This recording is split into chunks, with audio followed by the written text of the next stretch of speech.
كلنا بنزهق من الفطار ومش عارفين نعمل ايه. تعالي بقى نعمل المخبوزات الخطيرة. بصي من جوه مورقة ازاي. بصي شايفة في منتهى الجمال.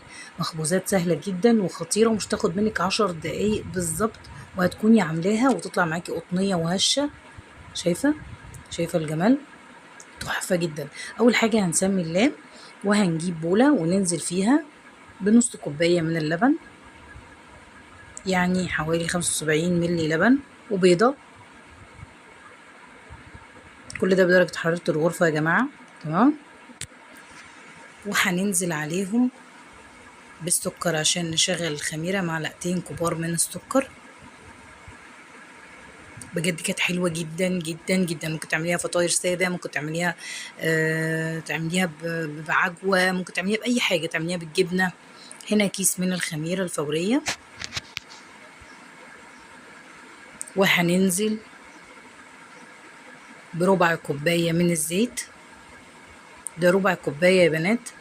وكمان زودت معلقة صغيرة من البيكنج باودر أو خميرة الحلويات. وهنبدأ نقلب الكلام ده كله كده كويس مع بعضه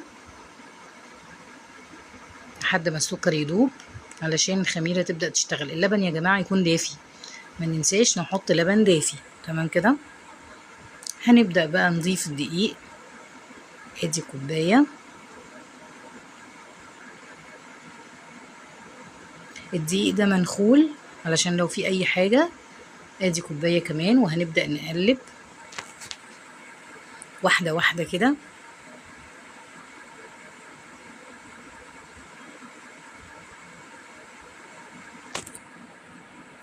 وبعد كده هنبدأ نعجن.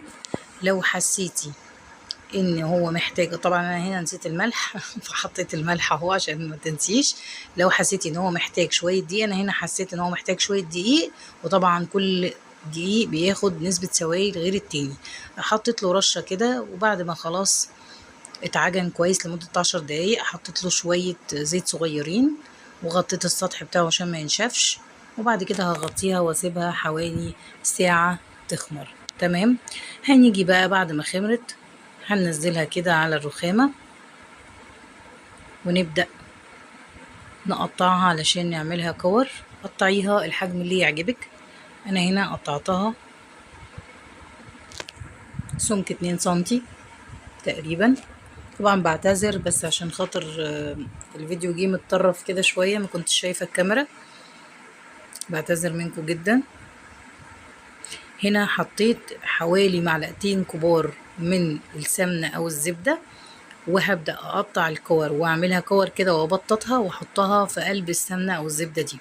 ولما تيجي تفردي هتاخدي بايديكي كده تمسحي وتفردي بيها.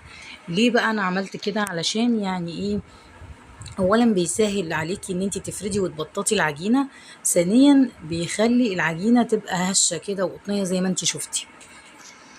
لان انا هنا عاملة العجينة دي بالزيت يا بنات، مش عاملاها بالزبدة. هنبدأ بقى نفرد على قد ما نقدر، وكل شوية كده امسحي بايديكي.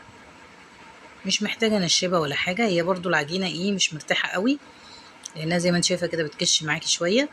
وهنقطع من النص كده لحد الطرف علشان نعمله زي الوردة. يعني هنقطع جنب واحد نص القطر كده من جوه. وهنضيف بقى، انا هنا ضفت جبنة موتزاريلا وشوية بسطرمة كانوا عندي في الفريزر، طلعتهم وعملتها لفتها زي الوردة كده زي ما انت شايفة.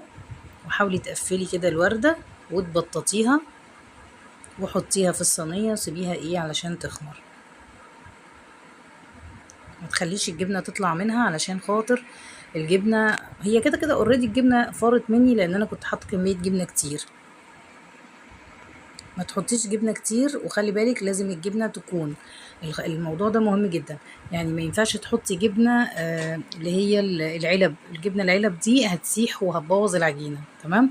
هتحطي يا اما جبنة اللي هي اسطنبولي، او جبنة موتزاريلا، او جبنة تلاجة، بس ما تكونش فيها نسبة مية كتير عشان خاطر ما تبوظلكيش العجينة.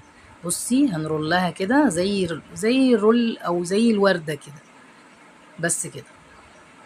وطبعا الشكل ده اختياري ليكي، بس اهم حاجه زي ما بقولك ما تحطيش جبنه كوبايات او جبنه سبريد او الحاجات دي، لان كل الحاجات دي هتبوظ لك الدنيا. هنا بقى هنبططها كده تبطيطه بسيطه،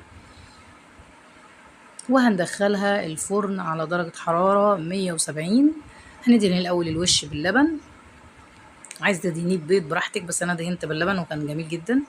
دهنته يعني باللبن، ايه دهنت دي وبعدين هتخش الفرن، هتاخد تلت ساعه لنص ساعه. اتمنى الفيديو يعجبكم.